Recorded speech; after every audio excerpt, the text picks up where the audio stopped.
பல முறை பார்த்தனே. அப்ப என்கிட்ட சொன்னீங்களா? இல்லையே. அப்ப திடீர்னு என்ன இந்த யோசனை உங்களுக்கு?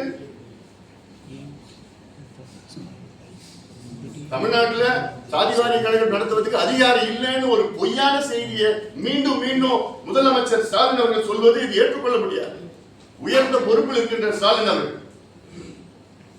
கடந்த காலத்தில் தமிழ்நாட்டுல கணக்கெடுப்பு நடத்தலையா?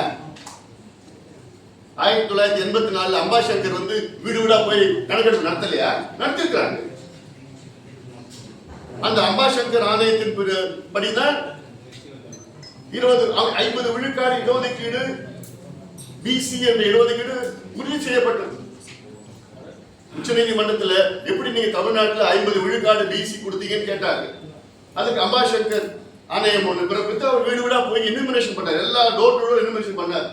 அப்ப அது கணக்கெடுப்பு இல்லையா? அப்போ அதிகாரம் இல்லையா? அப்போ அந்த அதிகாரத்தை வைத்துதான் 50 விழுக்காடு பிசி, அதன் பிறகு அந்த அதிகாரத்தை வைத்துதான் 20 விழுக்காடு எம்பிசி, 30 விழுக்காடு பிசி, அந்த அதிகாரத்தை வைத்துதான் உள்ஒதுக்கீடு வழங்கப்பட்டிருக்கிறது. இஸ்லாமியர்களுக்கு உள்ஒதுக்கீடு, அருந்ததிகளுக்கு உள்ஒதுக்கீடு, அந்த அதிகாரத்தை வைத்துதான் வன்னியர்களுக்கு உள்ஒதுக்கீடு பரிந்துரை எப்போ பரிந்துரை செஞ்சிருக்காங்க. உங்க கலைஞர் கொடுத்த ஆணை, சட்டநாதன் ஆணை.